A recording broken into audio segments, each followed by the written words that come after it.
Rivalry in full effect for the first time in over 20 years, I'd say. Bills, Dolphins, battle atop the AFC East coming up on Sunday at Highmark Stadium. I'm Kevin Carroll. Welcome to the Buffalo End Zone. And I'm Jon Scott, and I am juiced for this one. This is finally, I think, as we've seen Miami build themselves up. The Bills have been at the top of the division for years. You've kind of seen this building, but now great weather. Miami seems to be this incredible juggernaut offensively, coming off 70 points. The Bills a little under the radar, but you still know what they are. I feel like we're finally have at least the table set for what we've all wanted and expected from these two teams squaring off the past few years. It is going to be awesome. Yes, you go through, John, the drought years. Well, if you grew up like I did watching Kelly and Marino battle, you know what this rivalry was all about. And yeah, you tried in the early 2000s to sit there and say, oh, it's the Dolphins and we hate them. We're always going to hate them. But it really wasn't there. Last year, all right, here come the Dolphins, up-and-coming team right now. But even as close as they played the Bills last year, including that playoff game, this right now, John, has a different taste to it. This is, like you said, the most high-powered offense in the NFL coming in is the Dolphins, not the Chiefs, not anyone else. It's the Miami Dolphins, a Bills team coming off a game, John, where normally you'd say they were the story of the week. Sorry, buddy, you're second fiddle. But now you get to play for it at 1 o'clock in the afternoon at Highmark Stadium. It is super exciting right now going into week 4 of the NFL season. So it's early, but huge game.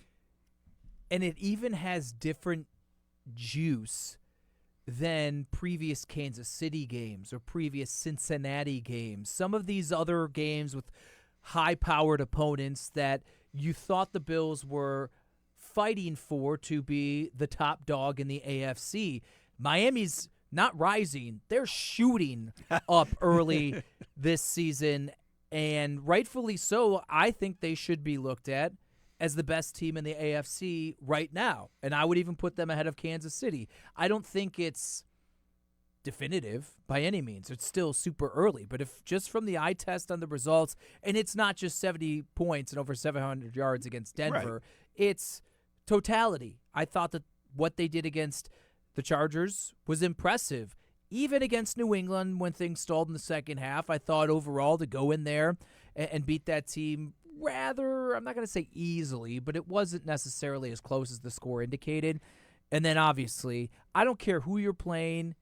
If you put up 70 points in any football game at any level, including Madden football, then you're just on a different level. Yeah. You're just on a different level. So this is exciting, and I think you're right. It's cool to have a rivalry. Who else would you consider? The Chiefs? I guess that's probably in the past, since the Bills ascended to where they are in the conference with Josh Allen at the helm. I think the only true rival, for lack of a better term, would be the Chiefs, and that's because the Bills have got him twice in the regular season but haven't gotten past him in the playoffs. Besides that, I think Cincinnati's percolating after how things ended last season, but a team that you're going to face every year twice in the division, and you see the foundation that they have there. This is a jumping off point, and you don't really see any end in sight on the road. Yeah, hate the Patriots as much as you want over the last 20 years. I think Bills fans have been clamoring for a legit reason to hate the Miami Dolphins. Once again, John, you mentioned that Patriots game. Jalen Waddle went out, and that's when things kind of turned in the second half for the Patriots defense. Jalen Waddle practiced in full, according to the Dolphins injury report, whereas normally we would jump off talking about Josh Allen and the Bills offense. The need really to jump off at the start here is the Bills defense and how they're going to handle everything the Dolphins are going to throw out on this one with the speed, with Waddle back in the lineup. Come Sunday at 1:05, if you're a fan, John, you look at it like this legit has to scare you after seeing what the Dolphins did and everything that they're able to do. But we'll start with the passing game, John, and just what they can do. And we already know that from that Saturday night game in December, the snow game, where the Dolphins had a legit shot at beating the Bills. There's so many layers to this. I know. And I don't even know particularly where to start, what's most important, what, to your point, is the scariest challenge that lies ahead for this Bills defense. It's interesting. The most dynamic aspect of the Miami offense is their speed. Ed Oliver said they're faster than fast is what he used to describe them. Taron Johnson, I said, give me one word to describe this offense. He said, fast. That's the theme. We know what Tyreek Hill is. We know what Jalen Waddle is. Raheem Mostert is a burner. The running back, Davon Achane. I'll get it out of the way for you, Kevin. How about Tua? No, I'm going to screw it up. So speed. And Braxton Berrios has quicks. Yeah. Like they have a plethora of speedsters. But to me, that's not necessarily what I think is the most challenging or scary aspect, because speed is speed, but the Bills have done well against the speed. It's not like the last year was track meets, or even when Tyreek Hill was in Kansas City, it was Hill just blowing past everyone on the defense. That wasn't the case. So in terms of, do I think it's a huge challenge? Absolutely. But the Bills have shown, and there's enough guys that are experienced facing these guys, that it's really not going to be something that's going to catch them off guard like, oh, snap, that's some serious speed that I've never seen. To me, it's all the scheme. It's the Mike McDaniel scheme. It's the window dressing, the smoke and mirrors, as Ed Oliver said, the motion. Sean McDermott used the phrase on Monday, revolutionary. Mm-hmm. That's what he called this offense. And to me, it's all of the ways that they somehow get all of these guys open and in space that is mind-blowing. How in the world, when you watch a highlight, do you see Tyreek Hill with no one within 10 yards? He's arguably the greatest receiver in football. And you think there's no possible way that guy should ever not even have 3 guys around him. And it happens. Same thing goes with Jalen Waddle at times. Then you say they can run the football too. It's just all of these layers here that I just don't know how they're going to handle it. And it's set up by the run, ironically enough, play action and the motion. But you're right. Tua gets the ball out so quickly, so that kind of tempers what this improved and really impressive Bills front four and pass rush can do, because he's getting the ball out in 2.34 seconds, fastest in the NFL. What can you do? You can't get to anyone in 2.34 seconds. That's what Brady made a all-time career on, was getting the ball out quickly out of his hands. So you add speed, getting the ball out so you can't affect the quarterback. They spread you out. There's just so many layers to this, and then you talk about layers. All the while, because of the speed, you're worried about not getting beat over the top, which is something the Bills have been good at not getting done to them, but sometimes to the detriment of getting these guys the ball open quick in space, and it still gets you 10 yards a pop. And that's going to be the issue for the Bills in this, is the tendency to keep from the deep play downfield. But what Miami's been doing really well is these shorter crossing routes, and those guys just turn on the jets and beat a man and get to the corner, not unlike what Hill did in that AFC game with the Chiefs, where, you know, the Bills and the Chiefs going back and forth. Hill caught a ball over the middle and just beat everybody, and he's still able to do that right now. And that's where you're the Bills defense, got to keep everything in front of you, but you got to be disciplined. Guys have to, on that Bills defense, do their job and not worry about what anyone else is doing on the defense, any of their teammates, and execute what Sean McDermott's doing, John. And the other thing that you have with the Bills defense is better than the Chargers defense, Patriots defense, and surely the Denver Broncos defense. So you have a lot more talent and a lot more ability, maybe not to keep up with the speed, but a better discipline, a better defense set up there. That, to me, that's the big battle right there, is the defense and what they're able to do in the offense. We'll get to this a little bit later when we talk about the spread and the over-under, is that you got to keep Tua and the offense off the field. If they get their points, they get their points, but eat clock. It's not going to be natural for this Bills team. But I think looking at the defense, that's where it all hinges. You need that front four. You look at big games in the history of the NFL. If you get that front four able to disrupt a high-powered offense, it's usually the defense that comes out on top. What I'm curious about is, and I asked Sean McDermott a general question about this, and he avoided it. He skirted around it. But what is the balance for the Bills of playing Bills football on the defensive side of things? This is the way we do. We're nickel, or we do this. Whatever they do to dictate the terms week in and week out, how much do they stay true to that? And how much do they either throw a curveball for the sake of putting something out there that Tua and Mike McDaniel didn't prepare for because they haven't seen it, or different personnel groupings? How much do they manipulate that side of things? New England played a lot of three safeties, and in that second half, it kind of slowed down what Miami did.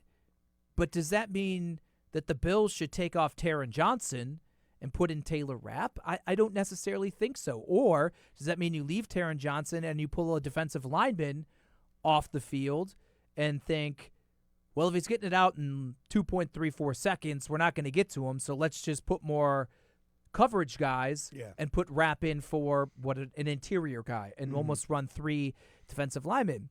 But I don't know if I want to do that either, because I like the idea of Greg Rousseau, the mountain man, A.J. Epinesa, the mountain man, Leonard Floyd, the mountain man, putting those mitts up. We saw what happened with Epinesa with the interception.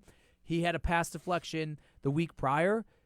If you can't get to him, he's a smaller type quarterback, maybe kind of get in his line of sight.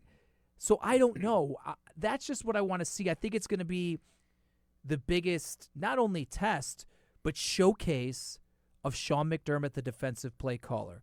How does he attack this defense or this offense differently than we've seen in the past? How multiple is he willing to go?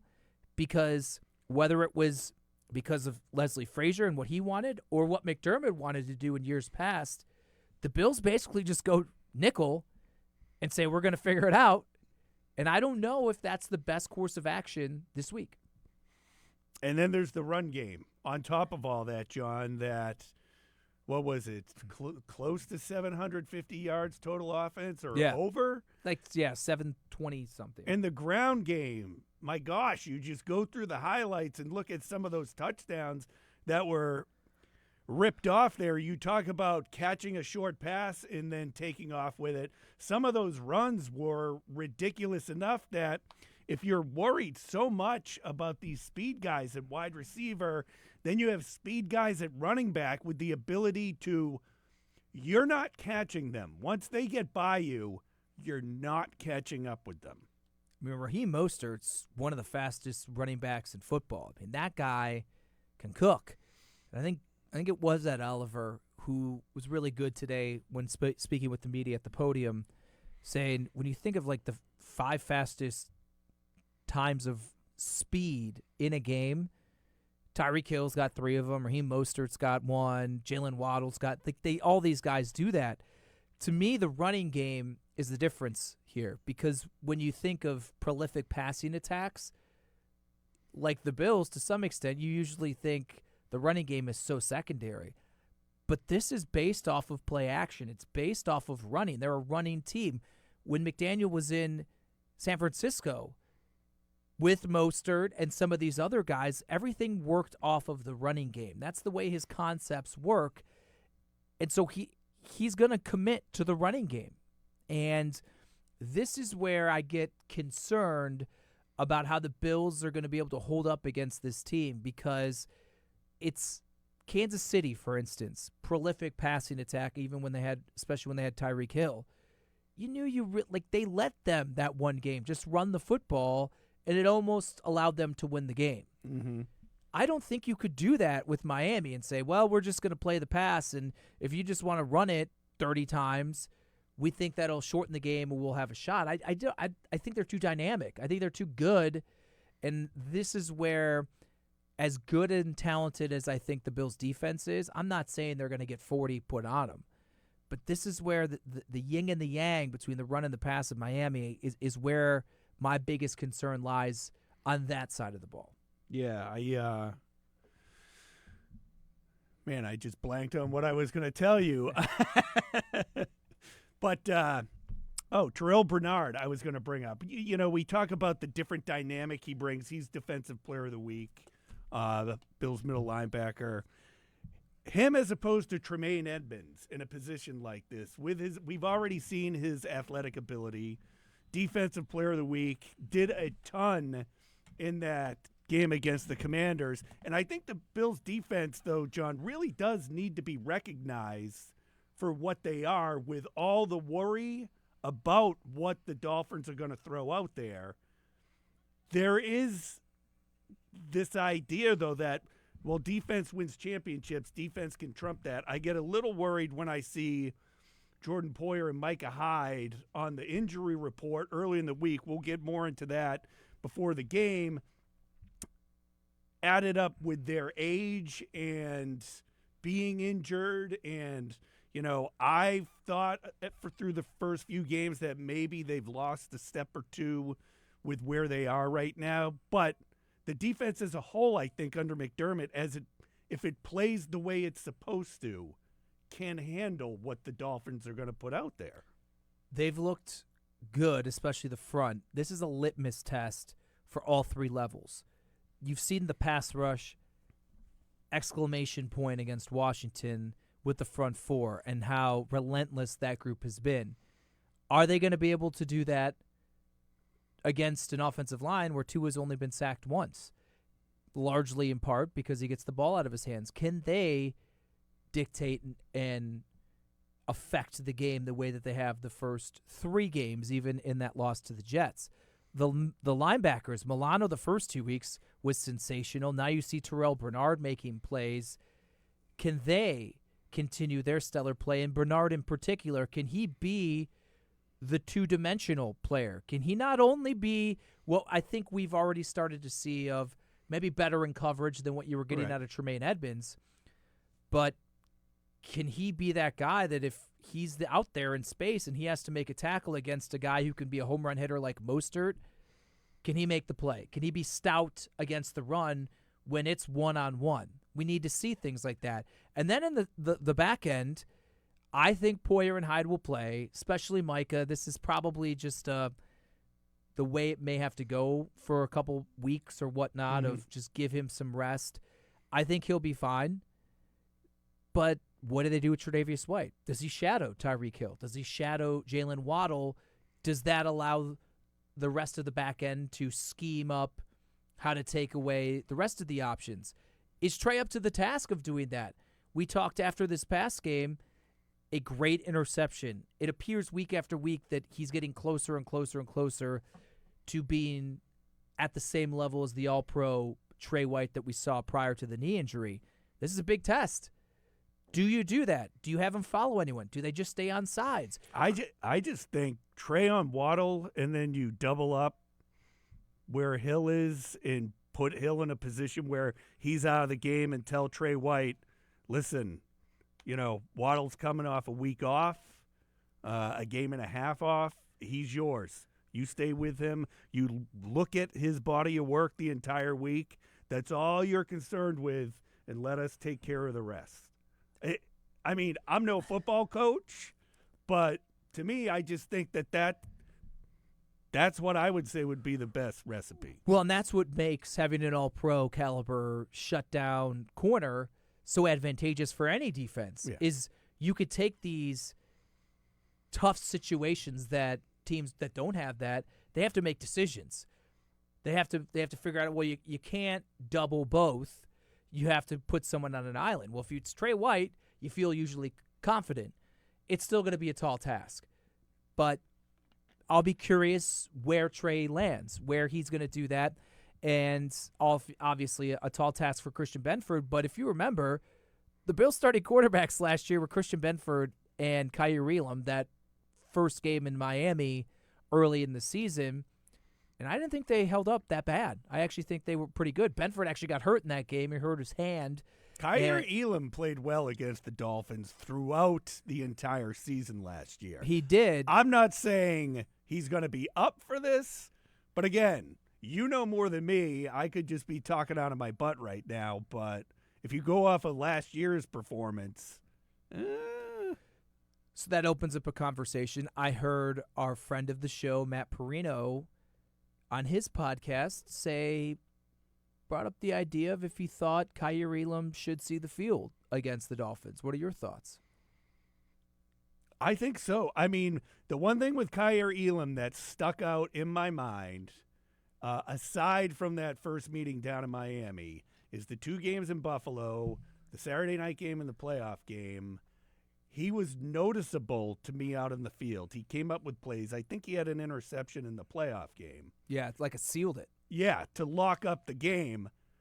Maybe with what he's gone through the first 3 weeks, it's something good for him, and he comes out in a situation like this, driven. Not that, I'm one of those guys, if you're in the NFL, do you need much to get motivated, But I don't know, man.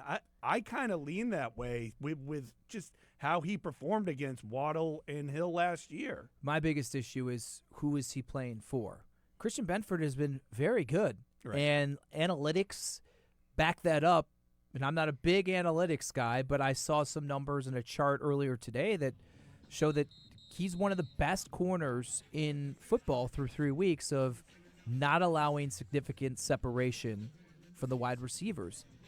It's obviously a different cat when you're going up against Tyreek Hill and Jalen Waddle, but I don't think there's anything from Benford's play that warrants him getting taken off the field. Certainly you're not taking off Tre'Davious White.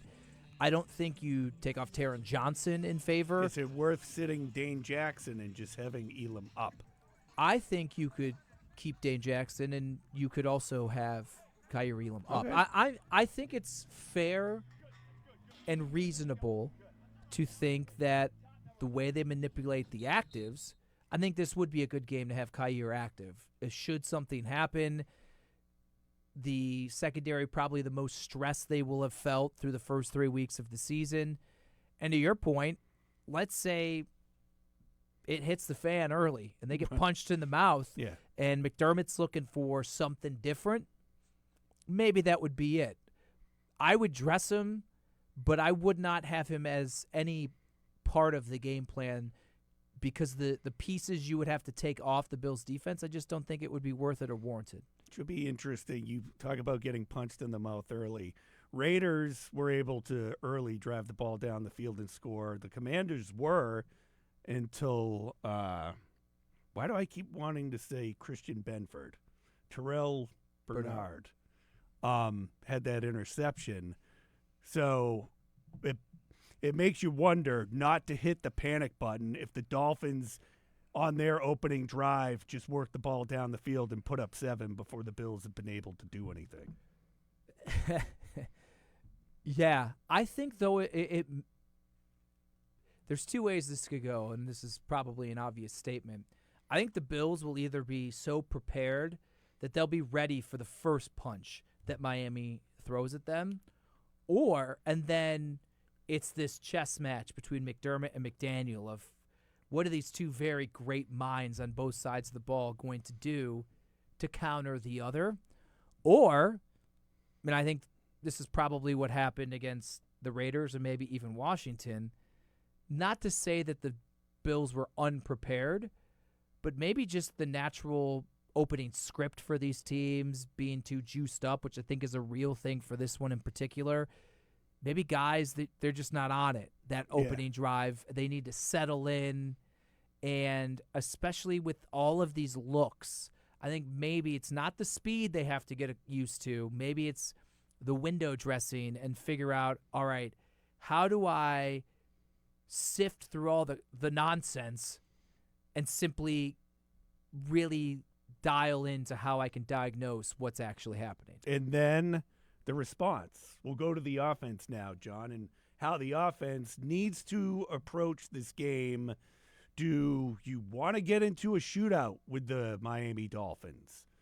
Do you want to, like I had hinted towards earlier when we first started talking about this, more of the quick passing game, slowly, methodically move the ball down the field with a balanced attack of run and short pass, and just let that clock run so that Tua and the offense for the Dolphins aren't out there as much as they want to be, and maybe dictate the game in that fashion? The Bills need to be the Bills. Okay. That's what I think. They're an explosive offense. I know it hasn't necessarily looked that way, but in my opinion, this is not some middle-of-the-road team fighting against a Giants that you have to play this perfect game to slay. I don't think that that's the case. I think the Bills can dictate things as much as Miami can dictate things. They need to play their game. And what I think I would like to see, and we've kind of gone into this in some of the post-game podcasts, is I want to see them utilize all of their weapons.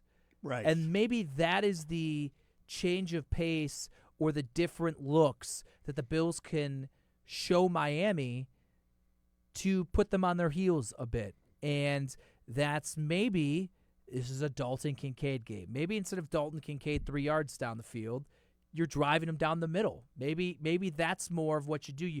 You have Diggs be Diggs, but you're really putting pressure and squeezing Miami's defense down the middle of the field. And maybe that's a little different because it's not something we've seen out of these first 3 games of the season. Maybe, ironically enough, against his former team, Trent Sherfield is maybe more of a factor. Is Deontay Hardy more of a factor? Heck, if everyone's focused on Dalton Kincaid, does Dawson Knox have a big game? To me, Diggs is going to get Diggs. He's going to get it. I don't care if they put 3 guys on him. I just cannot imagine he comes out of the game Sunday with 3 for 25. I just don't think that. Right. Regardless of how talented Miami's secondary is and how much Diggs will be a focal point, I think at some point he's going to get his. He's just awesome, man. I mean, right. he's one of those guys where, scheme or not, you're like, you can't guard him. His route running is so prestigious. To me, I just want to see maybe more distribution to make Miami go, wow, they have all these personnel packages. They're going 12. Now they're going 5 wide. They're bringing all these guys out of the backfield. They're doing a little bit of the dressing that Miami does, certainly not to the same extent. And Dorsey needs to scheme it up. I think it's a big Dorsey game to scheme things up. And then there will be moments where Josh will be Josh. And we know the history of Josh Allen against the Miami Dolphins. He eviscerates them on a regular basis. And so I think Josh, though, just needs to, and I'm not saying don't sling it down the field, he just needs to play within himself and not get too over his skis, as Sean McDermott likes to say, because of the magnitude of this game. Well, that was going to be my next question on the importance of Josh Allen staying within the game plan, doing what Josh Allen does when the opportunity presents itself, but just taking little bits and pieces from the game against the Raiders, the game against the Commanders, and just making sure Josh has his head in the right spot and understands that you're not going to win the game in the first quarter. Run the offense, take what the Dolphins are giving you throughout the afternoon, and just stick with the game plan. Just to refresh everyone's memory, I'm looking at the Bills game notes, thanks to Bills PR. 10 career starts versus the Dolphins. Allen, 8-2. 27 touchdown passes, 4 rushing TDs, QB rating of 106.5, 4 AFC Offensive Player of the Week honors. So 4 of the 10 times. But the gap has gotten closer. I would agree with you. And by no means does it say he's constantly just going to be cooking them. But I think there is some element to, as talented as Miami's defense is, I think they can be got. And I think, again, this isn't something where I think it's going to be 40. The game's going to be in the 40s. But I think the Bills can put up points against Miami. And I don't think they, again, have to get way out of how they want to operate. I think a blend of what we've seen the last few weeks is something good. And you kind of adjust as Miami gives their counters. And the Chargers, solid offense there. They put up their points against Miami back in week 1, so it is doable. Talk about the Miami pass rush. Is there some concern there? We have talked about the front four for the Raiders and the Commanders going into the previous couple of games. Is this, well, I mean, the Commanders have one of the best in the business there, but, you know, maybe coming off of that and the solid performance the Bills' offensive line has had the couple of weeks puts them in a good position. They're loaded as well. Christian Wilkins in the middle. Josh Allen asked about their little back and forth they've had the past few years and kind of joked. I guess Wilkins said that they're cool and all, and Josh says, yeah, I enjoy the competitive spirit and nature on the field. I wouldn't say we're boys or anything. We don't really talk much.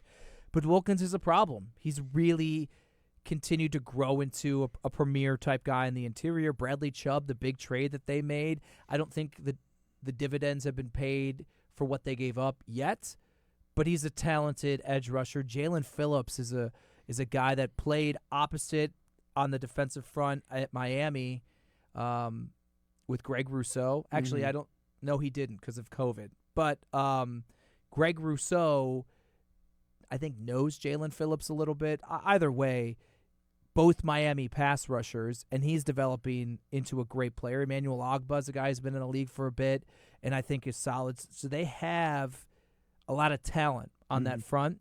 Vic Fangio, a new defensive coordinator, a lot made of that going into this season. He's aggressive. I mean, that's what he likes to do. So it'll be interesting while the names are the same, how they are employed maybe differently in this opening matchup than what some of these Bills players and offensive guys have been used to in previous years. Yeah, it's gonna be a good one, John. Let's get to the game itself before we really dive into this. It's only Wednesday, but the Bills injury report out. I always tend to tell people when they first see the injury report on a Wednesday that it's just Wednesday.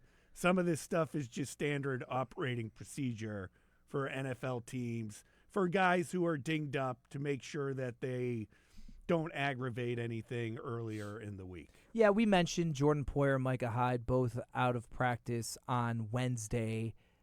I would think Poyer's knee soreness, Hyde's the hamstring once again. We saw Micah play, get an interception. Couldn't really tell if anything was wrong with him. Same goes with Leonard Floyd, dealt with the ankle injury last week.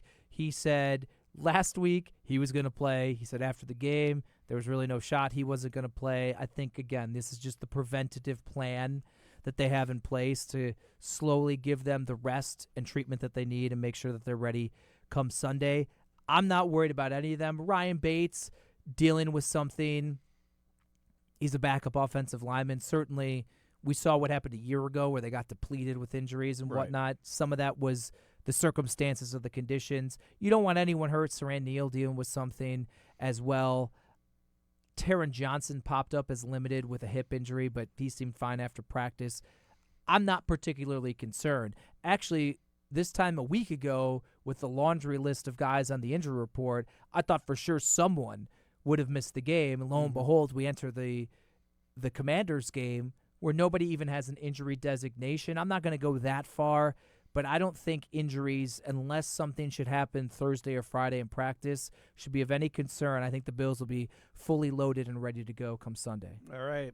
BetMGM is where I go, John. Bills -2.5 on there as we record the podcast right now. I think that's online with what we have going into this game right now. Bills are the home team in this one. I'm good with that. So you're taking the Bills? I am. Okay. I'm not going to take 2.5. All right. I think maybe giving it away, I think Miami wins the game. Okay. I was asked early in the morning what I was going to pick for this, and I went back and forth all day.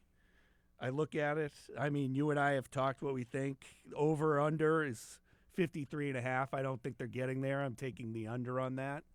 So, I'm looking at something around 24-21 maybe. I have 28-24 Miami. Okay. That would put them at 52, so close. Yeah. It's just so hard for me because, and I always run into this, the Bills don't allow a ton of points. They don't. Right. They just have not. And so for me to say 28 points, it's 4 touchdowns, like that seems really hard that would happen. Maybe it could be 3 touchdowns, 2 field goals when they do a 2-point conversion to whatever. 27-28. I think that's reasonable.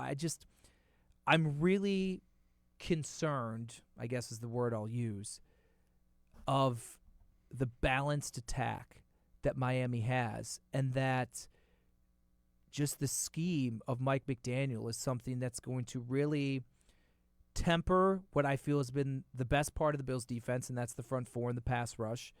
And I'm just concerned that some of these chunk runs, maybe the dynamic play of someone in the passing game, I just think that they're throttling on all cylinders, regardless of 70. They could have put up 35, and I would maybe feel the same way. And I don't pick the Bills to lose often. I honestly can't even remember it, but this is one that I think is going to be a really tall task, and maybe more so I'm concerned of how it seems like the Bills' offense is still not crisp, especially when they get down to the red zone. And I think you gotta score. Therein lies the issue I have with thinking that if the Bills do the control the game, short passes, slowly move the ball down the field, they can get to 24 points. Now it's on the defense. The Dolphins are going to get theirs. They are not the Commanders. They are not the Raiders. They're going to get theirs. But keep it manageable throughout the game, and the Bills can pull it off. And I also think, John, and there's no science behind this. There's nothing really behind this. You know me. I make stuff up all the time. But the trend in sports, John, is usually when you put up a ridiculous amount of points, your next time out, it's just not there. Now, that's usually with baseball and hockey when you're playing like back-to-back games and stuff like that. But if you believe in trends, that happens in sports. You put up a ridiculous number, you're in a baseball game, you put up 21 points, the next night you lose 2-1 and almost get no hit. So it happens in sports.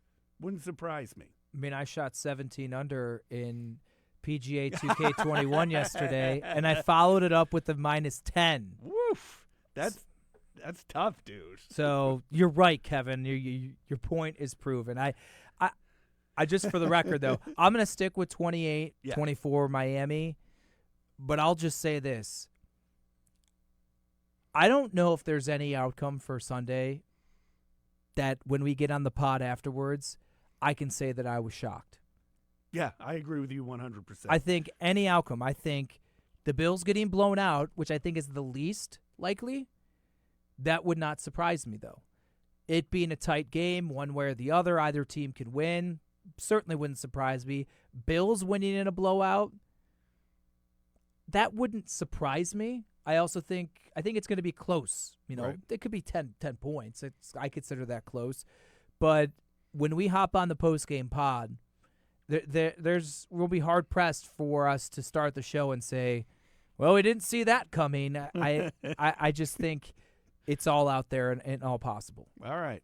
Let's do a little 3-and-out, John. Did you see this coming? Prime and his Colorado team now 3-1 on the season.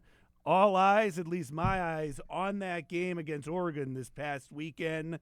And, they showed the speech from the Oregon head coach during the game, and Oregon put out a little video after on how they approached that game. Has the love affair with Colorado and what they can do. They have USC coming up, another ranked team. Kind of just something that was a fad early. I mean, I get Prime doing what he's doing, college football, it's got a lot more eyes to it.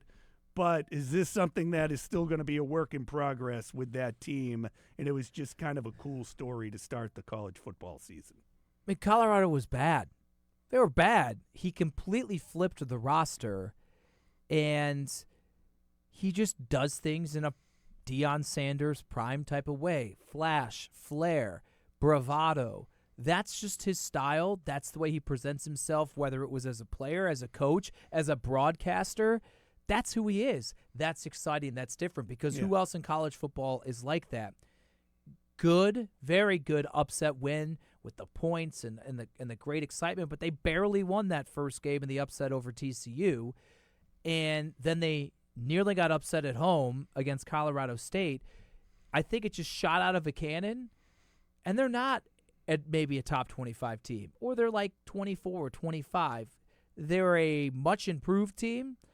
They're an exciting team when they have all of their weapons, their best player, this two-way stud who was considered the number one prospect in all of high school. He's hurt, so that weapon on both sides of the ball really takes things out of their hands.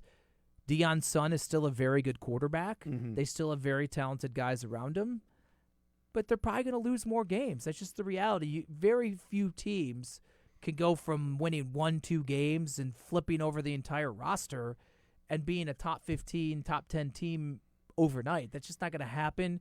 But the way Deion continues to bring the energy, the vibes, and continue to put college football on the map in a different way, I don't think that's going away. I love it, by the way. Were you crapping your pants during the Ohio State Notre Dame game? I was glued to that game. It was not a good game. Ohio State's quarterback is the worst quarterback they've had in a decade. And he very well may be good. He's young. And it's the unfortunate unfairness of a program of the level of Ohio State when you have run off 3 straight first-round pick quarterbacks that have been Heisman finalists in C.J. Stroud, Justin Fields, and Dwayne Haskins, that you immediately just expect the next guy in line is going to be great like the rest of them. And he's not right now. And the hope would be he develops. Right. But when you have Marvin Harrison Jr. and Emeka Buka and Travion Henderson, and you got all these first-round picks and all this stuff,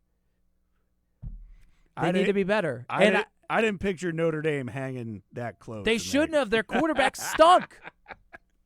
Quarterback stunk. Jon, I told you I figure out a way to bring in the Ryder Cup once again this week, this being my last week where I can sleep in on a regular basis because the cheese has been moved as far as my lifestyle goes. But early morning golf, Jon, like 1:30 in the morning. With how I operate now, huge fan of that. Getting home at night after my shift at the news station, everything's quiet, wife's gone to bed, put the golf channel on. I'll watch golf until like 4 in the morning and just sit there and enjoy it, especially the Ryder Cup. I mean, I watch tournaments overseas throughout the entire winter before the PGA starts up. So I'm loving every minute of this. Is this going to be a problem for you tuning in to watch some golf? I was unaware of the times. It starts at 1:30. Yeah, it's over in Rome. I believe, I'll probably be wrong when we leave here, but I saw that 1:30 in the morning is when it really gets underway as far as their coverage goes. I'm a fan. When I worked overnights for a year and a half, the Open Championship, British Open, however they're going to say it these days, that was awesome because I would be up working and be able to watch the whole thing. I'm not getting up at 1:30, so and I certainly can't stay up to 1:30. I barely make it past 11 o'clock for these primetime games. Right. So I don't know. It will be interesting though if you say this. Maybe Sunday I'll have to get up super early before I leave for the Bills game and then just bleed it right into There you go. That's the way to look at it. Or I'll just make him put it on in the press box. Well, you can do that too. Travis Kelce's jersey reports have gone up 400% since hooking up with Taylor Swift, John. Do you believe the Swifties out there are buying up his jersey? Is this real? I'm not saying the numbers, but is Travis Kelce and Taylor Swift real? I don't know. It seems like it doesn't seem real to me. It seems like there's something else going on there. But the reason why I bring this up to you, and I don't know, and I want to give them credit for coming up with this, because it's really spot on. It was either someone on GR or someone on the morning show on the NFL Network. Could these jersey sales be going up because Halloween's around the corner? And that's going to be a couple's costume, John. Say you had a stronger guy wearing a Travis Kelce jersey and maybe a blonde girl dressed up like Taylor Swift who's a big fan of the Chiefs and Taylor Swift. Is that something that maybe a couple might want to do if they were hosting a Halloween party? I don't know. I'm just saying, is that something that might cross the minds of some people? I didn't even think of this. I'd maybe have to shave my beard and just go with that god awful mustache that Kelsey's going with. He's a Cleveland guy. I'll give him credit for that. No, that will not be happening. But interesting thought. Whoever came up with that, I'm like, wow, I didn't even think of that. It's going into October. But some people are like up in arms over it. I'm like, who cares? Like, it's fine. To me, it seems so over the top and somewhat random that I just constantly am thinking, is there some sort of angle for this to where not like she needs any sort of expanded avenue to build the brand?